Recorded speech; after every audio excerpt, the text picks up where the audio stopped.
దేశం ఈరోజు 50 ఏళ్ల కిందట విధించిన ఎమర్జెన్సీని ఆ కాలంలో జరిగిన అకృత్యాలను గుర్తు చేసుకుంది. ఏ భారతీయుడు ఆ రోజును మరిచిపోరని, ఇప్పటికీ జూన్ 25ను రాజ్యాంగ హత్యాదినంగా పాటిస్తారని ప్రధాని మోడీ అభివర్ణించారు.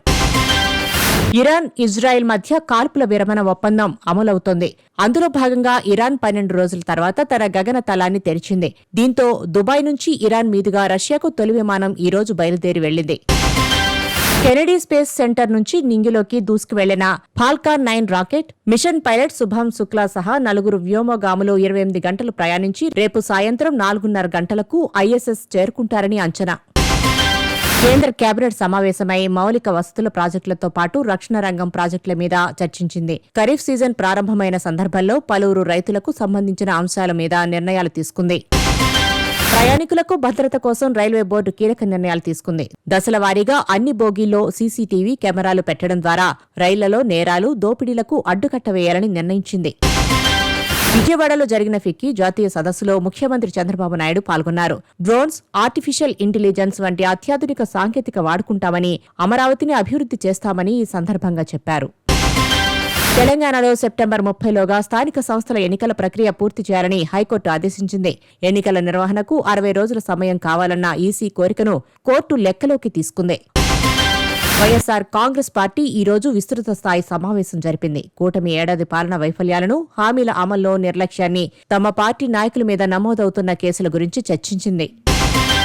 తెలంగాణ ప్రభుత్వం కొత్త క్రీడా విధానం ప్రకటించింది. ఒలింపిక్స్ లో స్వర్ణం సాధిస్తే 6 కోట్లు, రజతానికి 4 కోట్లు, కాంస్యానికి 2.5 కోట్లు, పాల్గొన్న వారికి 15 లక్షల చొప్పున ఇవ్వాలని నిర్ణయించింది. రేపు రాజమండ్రిలో కేంద్ర మంత్రి షెకావత్, డిప్యూటీ సీఎం పవన్ కళ్యాణ్ పర్యటిస్తారు. అఖండ గోదావరి ప్రాజెక్టులో భాగంగా పలు అభివృద్ధి కార్యక్రమాలకు శంకుస్థాపన చేస్తారు. జూలై 1 నుంచి శ్రీశైలంలో ఉచిత స్పర్శ దర్శనం కల్పిస్తున్నారు. మంగళవారం నుంచి శుక్రవారం దాకా మధ్యాహ్నం 1:40 నుంచి 3:34 వరకు రోజుకు 1200 మందికి ఉచిత స్పర్శ దర్శనం ఉంటుందని ఈవో ప్రకటించారు. తెలంగాణ మీ సేవా కేంద్రాల్లో ఇసుక బుకింగ్ సేవలు అందుబాటులోకి వచ్చాయి. మాజీ మంత్రి, నెల్లూరు జిల్లా వైసీపీ అధ్యక్షుడు కాకాణి గోవర్ధన్ రెడ్డిని సిట్ అధికారులు కస్టడీకి తీసుకున్నారు. కృష్ణపట్నం పోర్ట్ పోలీస్ స్టేషన్లో విచారిస్తున్నారు.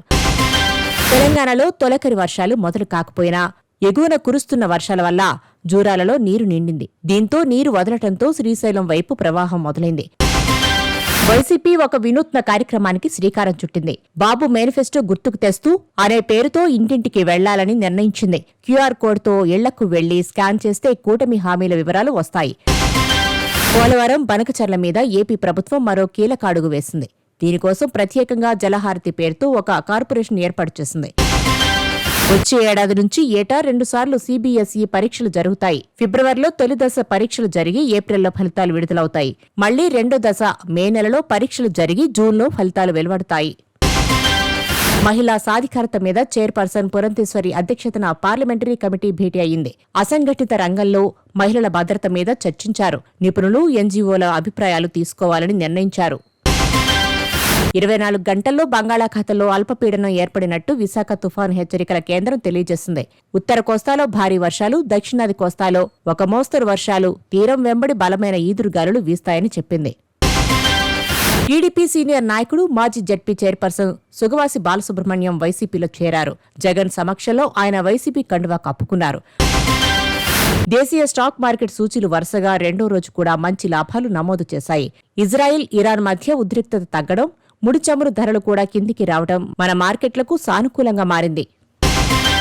వాయవ్య బంగాళాఖాతంలో ఏర్పడ్డ అల్పపీడనం వల్ల తెలంగాణలో కొమరం భీం, ఆసిఫాబాద్, మంచిర్యాల, భూపాలపల్లి, ములుగు, భద్రాద్రి కొత్తగూడెం జిల్లాల్లో ఉరుములు, మెరుపులతో భారీ వర్షాలు కురుస్తాయని వాతావరణ శాఖ చెబుతోంది.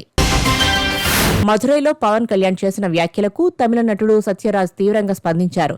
దేవుడి పేరుతో రాజకీయాలు చేయాలని చూసినా, మతం అడ్డుపెట్టుకుని ఓట్ల కోసం ప్రయత్నించినా సహించేది లేదన్నారు.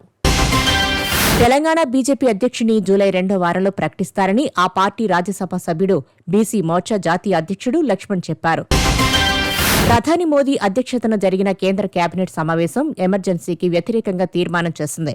ఎమర్జెన్సీ విధించి 50 ఏళ్లు పూర్తయిన సందర్భంగా ఆనాటి అకృత్యాలను ఖండిస్తూ 2 నిమిషాలు మౌనం పాటించారు.